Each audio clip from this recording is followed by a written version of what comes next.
6 questions to ask yourself to avoid impulse buys this holiday season. The holiday season can require Herculean restraint if, like me, you happen to dangle a great deal in front of me, and I will likely take advantage of it. But with the temptation of so many deals dangling before us during the holiday season, how's a shopaholic to curb the irrepressible urge to overspend while still taking advantage of the good deals out there? For some, approximately 5 to 6% of the U.S. general population, according to one, compulsive buying is a for-real addiction, with similar consequences that other addicts face, such as those who have compulsive buying disorder, or CBD, are preoccupied with shopping, experience pre-purchase tension or anxiety, and feel a sense of relief following the purchase. What's more, published by the American Journal of Drug and Alcohol Abuse, shows that, like addiction, compulsive buying or spending often accompanies other. Compulsive buying is a chronic, repetitive purchasing that becomes a primary response to negative events and feelings, and may include symptoms equivalent to craving and withdrawal, the study reads. If you're a legit compulsive buyer, you aren't as motivated by getting stuff on sale as you are by the urge to get stuff.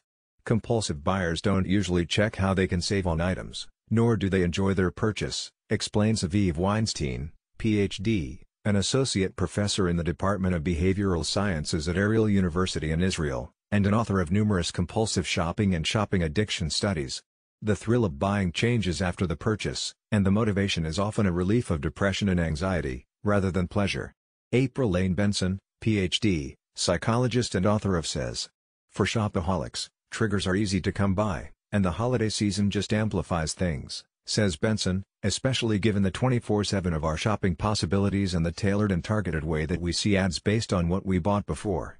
After all, Benson says compulsive shopping is often motivated by something called a large self-discrepancy, which she describes as the distance between who you are and how you'd like to be seen.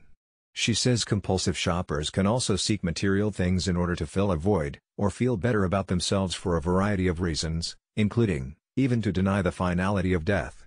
To that end, Benson mentions a poignant quote from Cat on a Hot Tin Roof by Tennessee Williams, "The human animal is a beast that dies, and if he's got money he buys and buys and buys, and I think the reason he buys everything he can buy is in the back of his mind he has hope that one of his purchases will be life everlasting.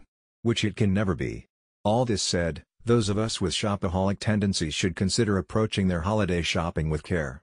Here are some tips. Benson says shopaholics can stave off temptation by committing a list to paper or phone of. Put quite simply, if a retail environment tempts you more, stick to online shopping. If you can't resist clicking, make your list and physically go to the store. Decide in advance how much you can comfortably afford to spend on gifts and on yourself, says Benson. And refer to it as you shop. Try using what Benson calls a delay mechanism, which is a mental checklist devised to get you thinking about why you're making each purchase. To avoid costly impulse buys, Benson recommends taking the time to answer these 6 questions in writing when facing a tempting purchase. So, if the holidays transform you into an overspender, consider shopping with not one but 2 lists, one of what to buy and one of questions to ask yourself before buying. Here's to ticking off all the boxes. Want more tips like these? NBC News Better is obsessed with finding easier, healthier and smarter ways to live. And follow us on,